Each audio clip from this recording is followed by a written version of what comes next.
안녕하세요, 풋볼 포레스트입니다. 손흥민 선수의 토트넘 핫스퍼가 지난 주말 뉴캐슬 유나이티드와의 프리미어리그 경기에서 무려 0대4로 대참패를 당하는 그야말로 토트넘 핫스퍼의 올 시즌 최악의 경기로 남을 만한 좋지 못한 경기를 치렀고, 손흥민 선수 또한 센터 포워드로 출전을 했으나 거의 고립되는 모습을 보이면서 아무런 활약을 펼치지 못했는데, 런던 지역 매체인 풋볼 런던에서는 손흥민 선수를 센터 포워드가 아닌 윙 포워드로 다시 기용해야 한다는 주장을 펼치면서 사실상 현재 엔제 포스테코글루 감독의 체제의 한계에 대해 지적을 하는 소식이 전해졌습니다. 토트넘 핫스퍼는 지난 주말에 있었던 프리미어리그 33라운드에서 뉴캐슬 유나이티드 원정 경기를 떠났었는데요. 토트넘 핫스퍼가 이번 경기에서 상대하는 뉴캐슬 유나이티드는 올 시즌 프리미어리그에서 14승 5무 12패로 리그 8위 자리에 위치한, 올 시즌 성적 면에서는 토트넘보다는 확실히 밀리는 다소 실망스러운 시즌을 보내고 있는 클럽이고, 토트넘 핫스퍼는 올 시즌 홈에서 뉴캐슬 유나이티드를 4대1로 박살을 냈던 좋은 기억이 있는 팀이긴 하지만, 토트넘은 지난 시즌 뉴캐슬 원정에서는 무려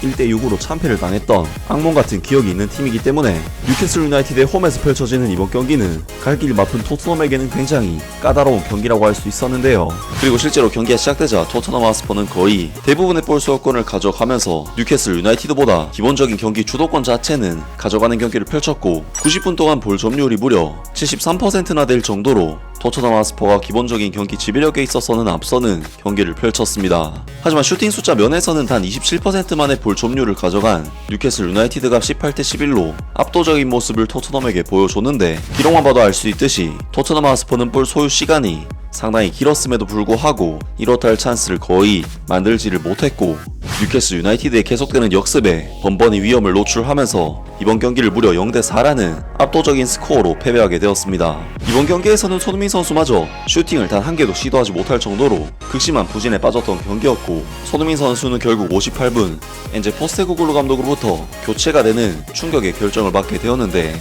이번 경기에서 손흥민 선수는 뉴캐슬 유나이티드의 밀집된 수비 라인 속에서 사실상 영향력을 발휘할 수가 없었고, 박스 안에서 비벼주면서 수비수들과 경합을 펼치는 유형의 정통 센터 포워드가 아니기 때문에 그나마 내려와서 볼을 받아주는 역할 외에는 손흥민 선수가 할 수 있는 일이 없었는데요. 바로 그러한 부분에서 사실상 현재 엔제 포스테코글루 감독의 체제의 한계에 대해 지적을 하는 소식이 전해졌습니다. 뉴캐슬 유나이티드는 시즌이 끝날 때 유럽 대항전 진출권을 확보하는 데 도움이 될 수 있는 인상적인 경기를 펼쳤기 때문에 승점 3점을 모두 받을 자격이 있었다. 최종 결과에 큰 영향을 미친 것은 미드필드 전투에서 뉴캐슬 유나이티드가 우위를 보였다는 부분이다. 뉴캐슬 유나이티드의 미드필더 브루노 기마랑이스, 션 롱스테프, 엘리엇 앤더슨 3인방이 벤탄쿠르, 비수마, 제임스 메디슨을 상대로 승리를 거두는 것은 너무나도 쉬운 일이었다. 뉴캐슬 유나이티드는 원정팀에게 많은 문제를 야기했기 때문에 볼을 향한 시도에서 더 강했다.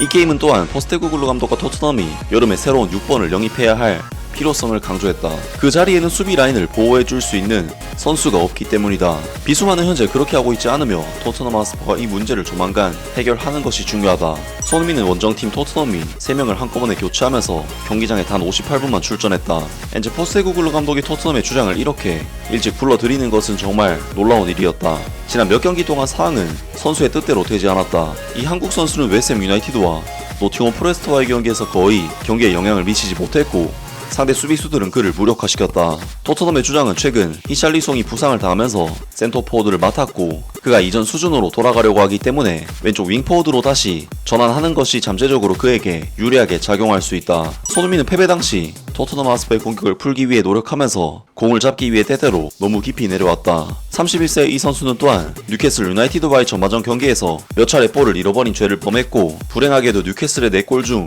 2골에 관여했다.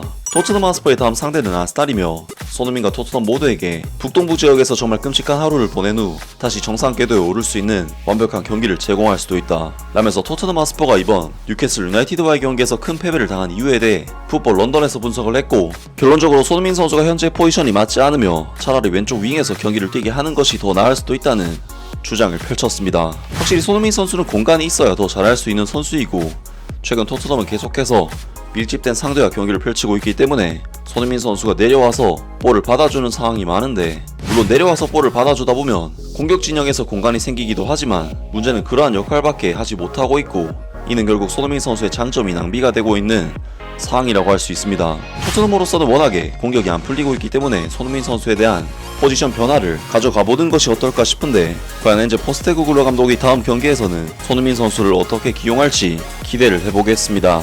아무튼 오늘 영상은 여기까지고요. 영상 재밌게 보셨다면 구독과 좋아요 그리고 댓글 부탁드립니다. 감사합니다.